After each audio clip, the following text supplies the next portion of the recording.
clasificación de los insectos, de acuerdo también al régimen que estos consumen, las relaciones interespecíficas, parasitismo, depredación y lo que son las enfermedades. Siguiente.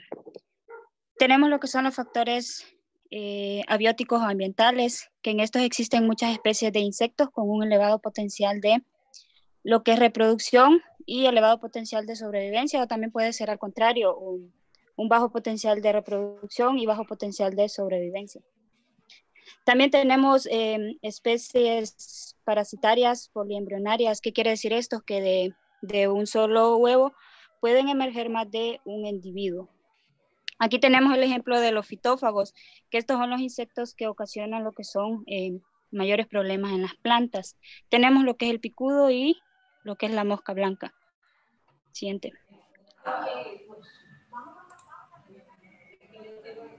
Los factores ambientales tenemos que se clasifican en factores ambientales físicos o abióticos, son los biológicos, está el alimento, los depredadores, parásitos, y lo que son una competencia en lo que es la misma especie. Tenemos lo que es en los factores físicos, lo que es la luz, temperatura, humedad relativa. Compañera, Tenemos lo que... perdón, espérame que compartir la pantalla que está grabada, permítame.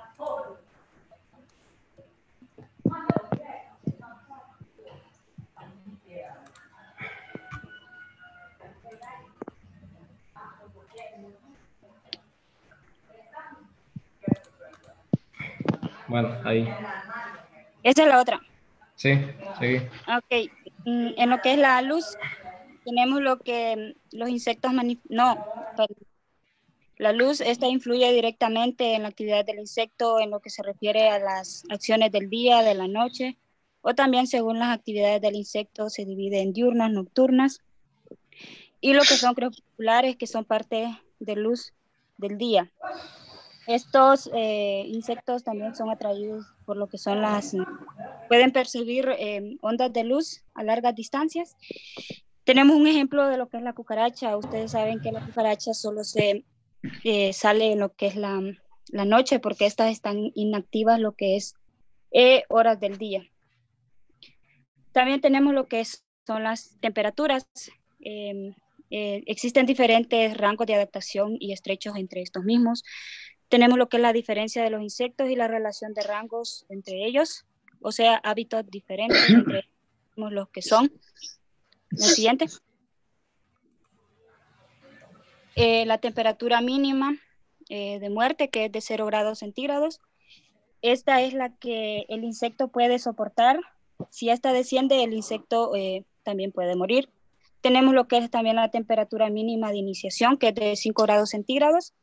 Es la que el insecto requiere para iniciar su actividad metabólica. Tenemos lo que es la temperatura óptima, que esta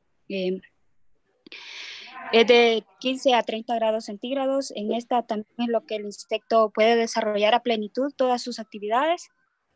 La temperatura máxima de iniciación, que es la de 40 grados centígrados, es la que el insecto percibe todo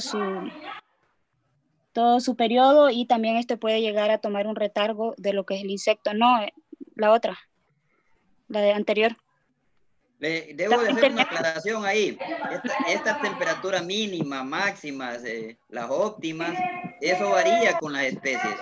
Sí. No es que todas tengan esa temperatura mínima de muerte o temperatura máxima de muerte, sino que hay una variación. Lógicamente, todo organismo tiene un rango de temperatura a través del cual es activo.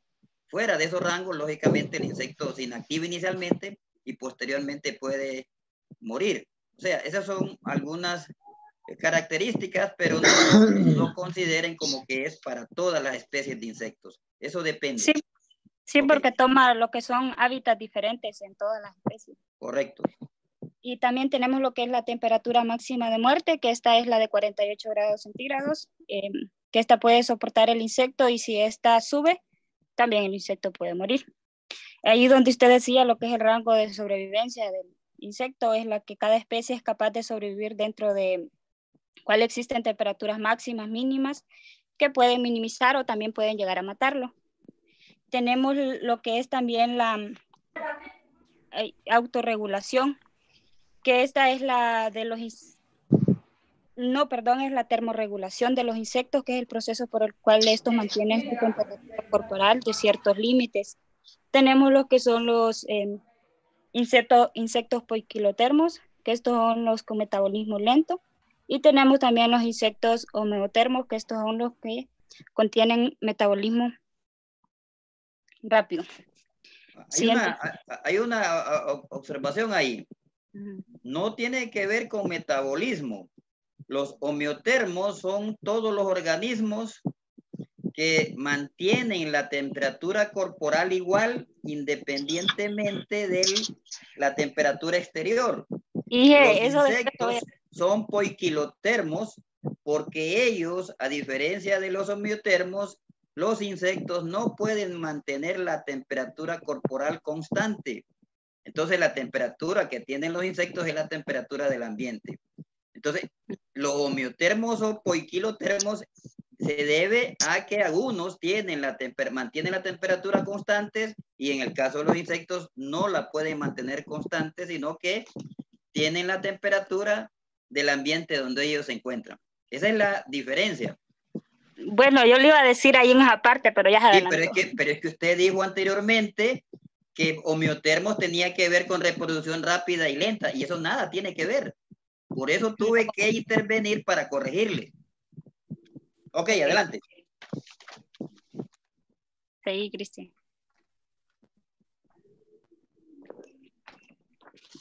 Seguidamente tenemos lo que es la humedad. Esta humedad es la humedad relativa que los insectos pueden poseer, tanto en extracto de alimentación de los insectos, puede influir en la vida y en la distribución del mismo. Esto está relacionado con lo que es la temperatura. Tenemos lo que es el viento también, que es la acción directa en la vida de los insectos. Tenemos un ejemplo de lo que son las querezas o escamas, que pueden ser atraídas por las corrientes de viento. También tenemos lo que son las condiciones del suelo. Tenemos la condición físicas o químicas. Generalmente los insectos, estos necesitan lo que es un pH neutro y una textura en el suelo. Aquí tenemos lo que es un ejemplo de lo que es el gusano alambre, que se desarrolla muy bien en lo que son los suelos arenosos y también los suelos con pH neutro. Siguiente.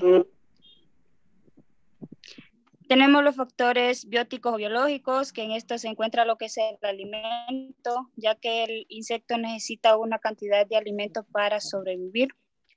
Ya puede ser importancia, existen también lo que puede en el insecto. También tenemos lo que es un ejemplo de las termitas y los comegenes, que estos son los insectos que se alimentan de lo que es la celulosa que se puede extraer de la madera, ya que nosotros no lo podemos hacer, ellos sí lo hacen. También tenemos, siguiente.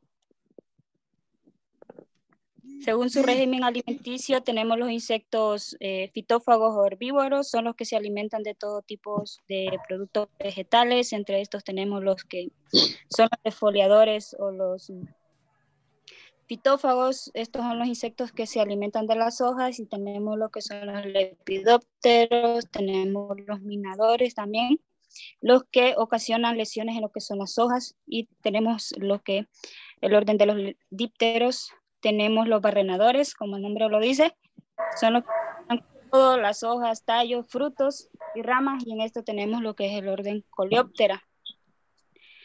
Siguiente. No, tenemos lo que son los agalladores, que estos son los insectos que forman agallas en lo que son las ramas, las hojas, y también los tallos. Tenemos los meldogines, tenemos los rizófagos, los que se alimentan de raíces. También pueden ser chupadores, barrenadores y los que son los masticadores, como el orden de los coleópteros. También tenemos los granívoros, como el nombre lo dice, los que se alimentan de granos, y así entre muchos están los anilladores, los diseminadores, entre muchos más. Siguiente. Tenemos lo que son los carnívoros y también los zoófagos. Son todos los insectos que se alimentan de otros organismos vivos que ellos capturan. Entre estos tenemos los que son los parásitos. Estos son los insectos que matan a su hospedero hasta que se completa su estado larval. La mayoría son solitarios, pero pueden ver a gregarios, o sea, más de un hospedero. Tenemos lo que son los depredadores y los predatores. Como todos conocemos la historia de la mantis, que está al momento de, como la mayoría, tiene espasmos musculares al desarrollar la parte superior del cuerpo. Esta prosigue su copulación con el macho de manera exitosa, excepto que ya lo ha matado. O sea, ya está muerto. Siguiente. Tenemos lo que es el régimen alimenticio, el régimen mixto o omnívoro, que es como les decía, lo que es la cucaracha. Este es el que se alimenta de cualquier tipo de producto, ya sea de origen vegetal o animal. Y también tenemos lo que es la mosca. Siguiente. El nombre de acuerdo al alimento que estos consumen. Tenemos lo que son los hematófagos, se llaman así a los insectos que se alimentan de sangre. También tenemos los carpófilos, los que se alimentan de polen, néctar. Están los polígonos, los que se alimentan de polen, y los nectívoros, los que se pueden alimentar de néctar. Siguiente.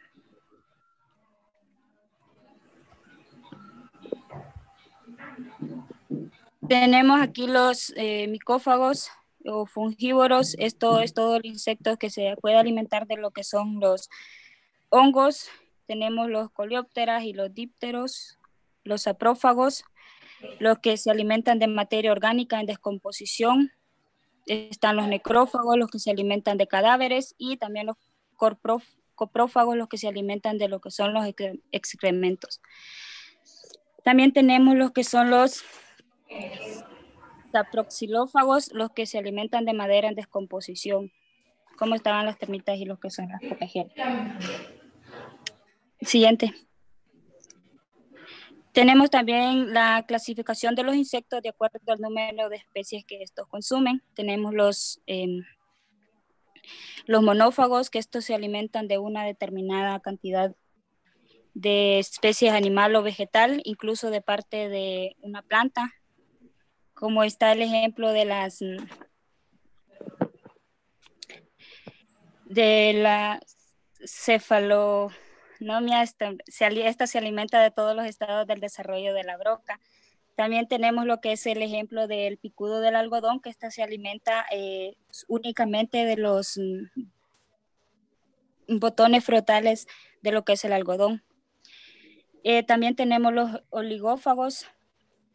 Fago viene que comen poca variedad de alimentos, y estos se alimentan únicamente de los cormos de las musáceas.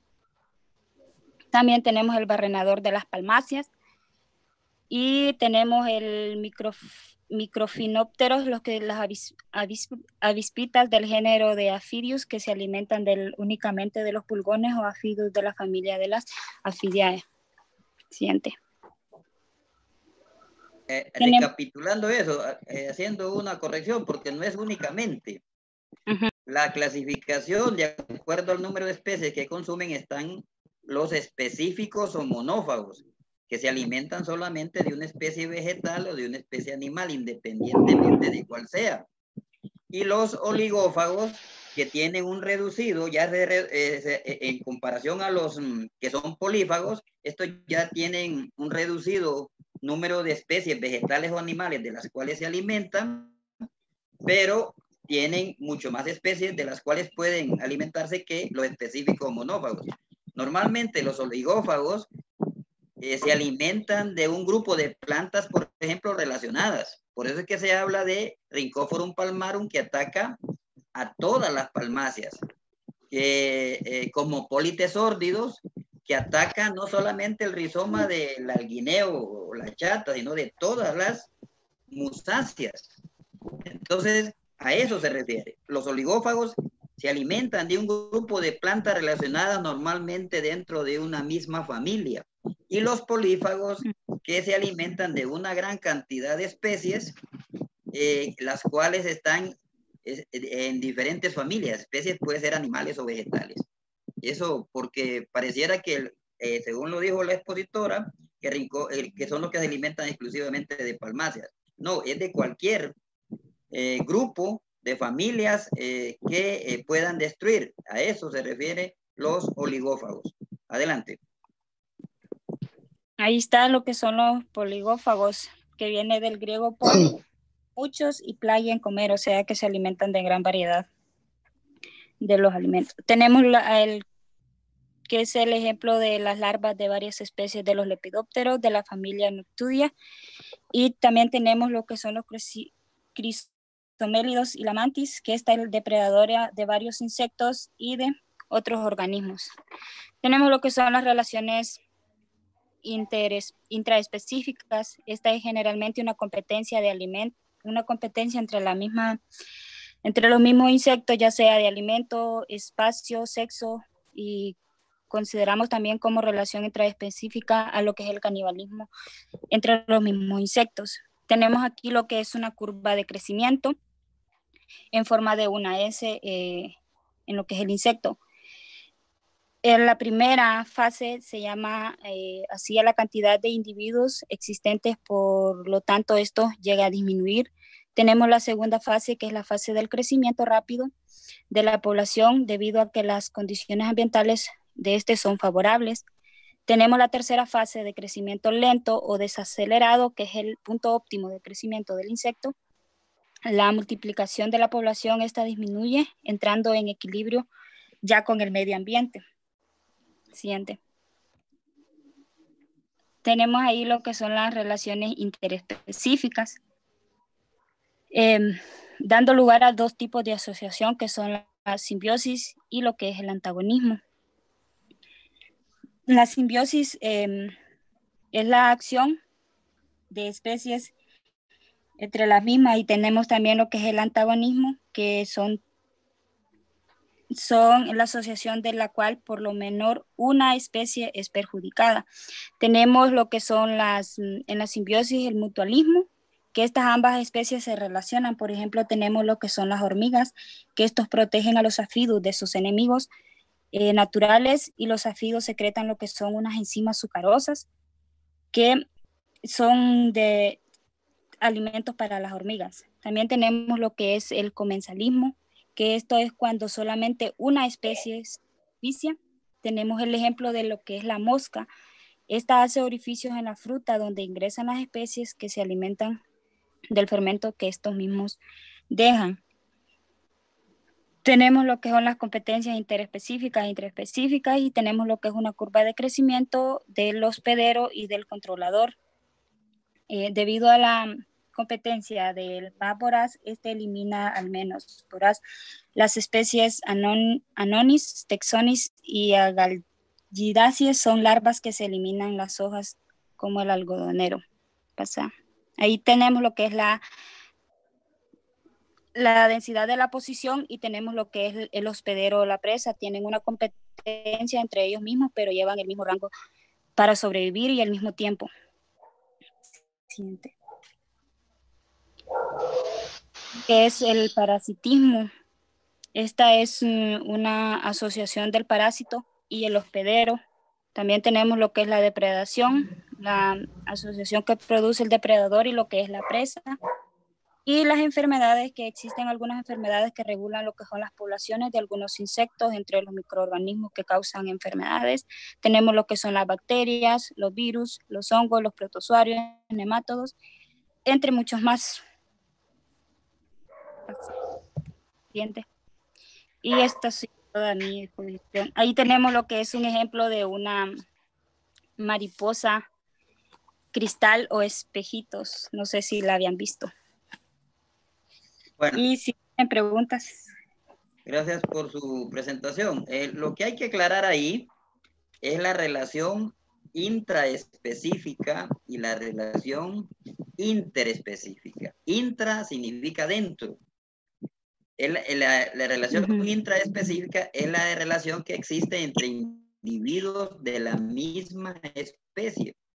O sea, esa relación puede ser por competencia, entre ellos hay competencia lógicamente por alimento, puede haber también competencia por el sexo opuesto, competencia por refugio, pero también la relación interespecífica es la relación que existe entre individuos de diferentes especies. Esa es la diferencia entre intra e interespecífica.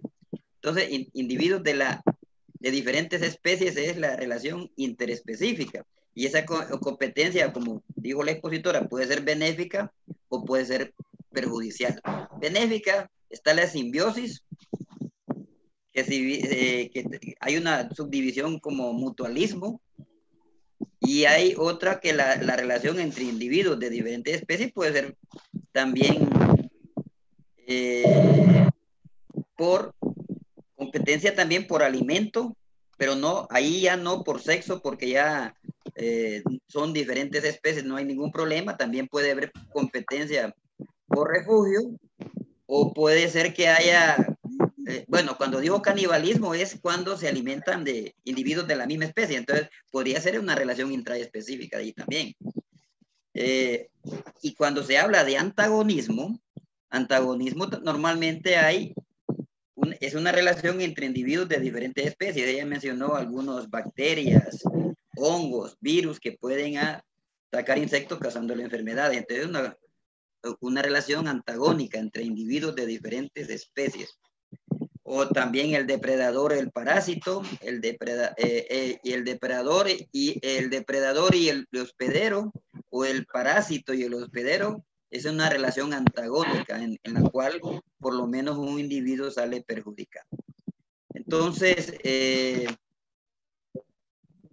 queda tiempo para preguntas. Tenemos 6 minutos. Por lo tanto, me gustaría que hagan las preguntas, o si tienen algún comentario, por favor, es el momento de hacerlo. Yo pediría... ¿Ingeniero? Sí. Que no lo puedo identificar. Yo tengo una pregunta, y es que si el término poliquiotermos también se puede usar como ectotérmicos. Exotérmico. O poliquiotérmicos sería específico solamente. Poiquilotermo es. Ajá, sería específico solamente para insectos. Porque los animales ectotérmicos también son los que no dependen no es específico para insectos. El término poiquilotermo es para todas las especies, insectos o no, que no regulan la temperatura, como nosotros los humanos o los animales superiores. Nosotros, independientemente de la temperatura externa, nosotros tenemos una temperatura en nuestro organismo de 37 grados. Los insectos no. Si hay externamente 10 grados, esa es la temperatura del cuerpo de los insectos. Si hay 30 grados, esa es la temperatura del cuerpo. A eso se refiere. Pero ingeniero, también se puede utilizar el término ectotérmicos para los animales que no... Depende, sí, son los mismos que dependen de su energía. Expositora, diga. Son los que dependen de su energía, los ectotermos, pero son los mismos dentro de los poiquilotermos. Entonces, ¿se puede utilizar el mismo término, poliquiotermos o ectotérmicos? Sí, generan su propia energía. Los que generan su propia energía, ¿cuáles son? Me gustaría que aclararan ahí. Poiquilotermos. Generan su propia energía.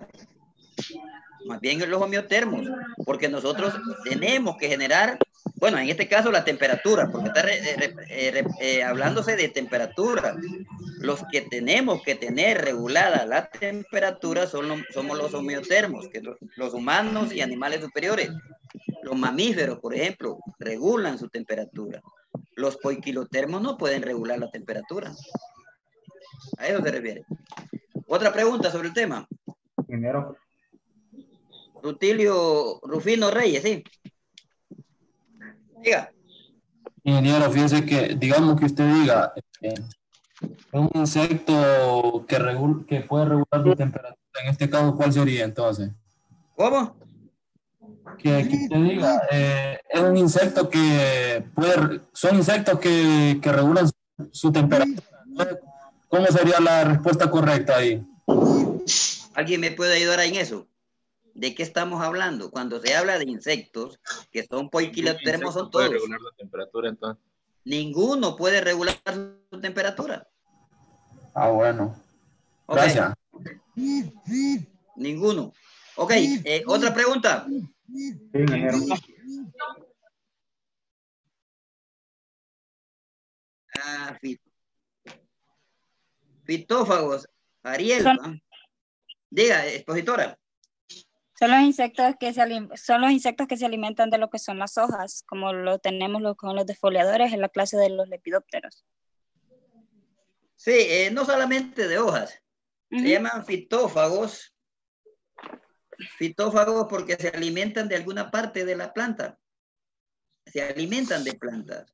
Los carnívoros se alimentan de otros animales.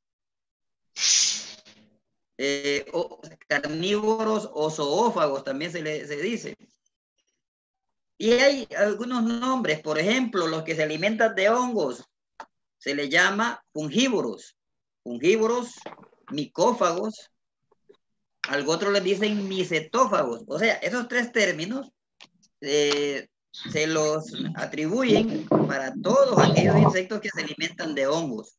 Fungívoros, micófagos, micetófagos, por el micelio que tiene el hongo. Entonces, dependiendo de lo que se alimenta, si se alimentan de sangre, ¿cómo se llamaría? Hematófagos. Correcto, hematófagos. Y así. Si se alimenta de raíces, la expositora lo dijo, ¿cómo se llamaría? Rizófago. Correcto. Rizófago. De ahí es donde viene la especialización y es bueno saberlo, porque dice los insectos fitófagos. Fitófagos son los que se alimentan de cualquier órgano de la planta. Y cuando hablamos de defoliadores, ahí ya estamos más específicos de la planta. Defoliadores son aquellos que se alimentan de hojas o los que barrenadores. Fíjense que cuando hablamos de barrenadores depende.